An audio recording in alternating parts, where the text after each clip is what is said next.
मराठा साम्राज्याच्या इतिहासात काही महान योद्धे असे झाले ज्यांनी आपल्या उत्तुंग शौर्याच्या आणि तळपत्या तलवारीच्या बळावर कठीण लढाया तर जिंकल्याच, त्याच वेळी मराठ्यांचा साम्राज्य विस्तारही केला.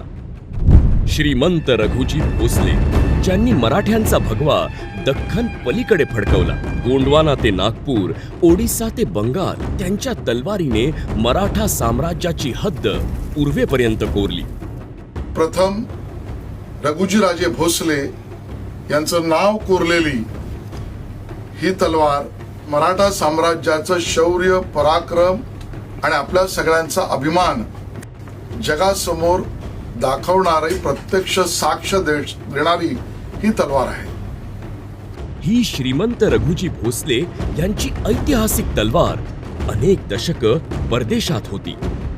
मात्र लंडन मधील लिलावातून आपण ती यशस्वीपणे परत मिळवली आहे. महाराष्ट्र सरकारच्या वतीने मी स्वतः माननीय देवेंद्र फडणवीसजींच्या, मुख्यमंत्री महोदयांच्या नेतृत्वात या लिलाव प्रक्रियेमध्ये पूर्ण आपण सहभागी झालो.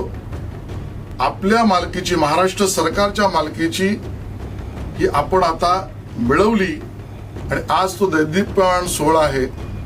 लंडन मधून आता निघालेली आपल्या ऐतिहासिक परंपरेची साक्ष देणारी ही तलवार महाराष्ट्राकडे चालली आहे. ही एखादी साधी तलवार नाही. 18व्या शतकातील फिरंगी कलात्मक सौंदर्य, युरोपीय शैलीचे एकलधार असलेले पौलादी पाते आणि नाजूक मुल्हेरी घाट मूठ असे तिचे स्वरूप आहे. पण याची खरी ओळख म्हणजे श्रीमंत रघुजी भोसले सेना साहेब सुभा फिरंग असे यावर देवनागरीत कोरलेले सुवर्ण शब्द या तलवारीचे सामर्थ्य सांगतात. ही तलवार मराठा सामर्थ्याची एक साक्ष आहे, पूर्वेकडील विजयांचे प्रतीक आहे आणि शुंग शौर्याची अमर आठवण आहे. श्रीमंत रघुजी भोसले मराठा साम्राज्याला पूर्वेकडे, एक प्रकारे सूर्योदयाकडे नेणारे रणझुंजार योद्धा. त्यांची ऐतिहासिक तलवार आता आपल्या भूमीत पुन्हा तेजाने तळपते आहे.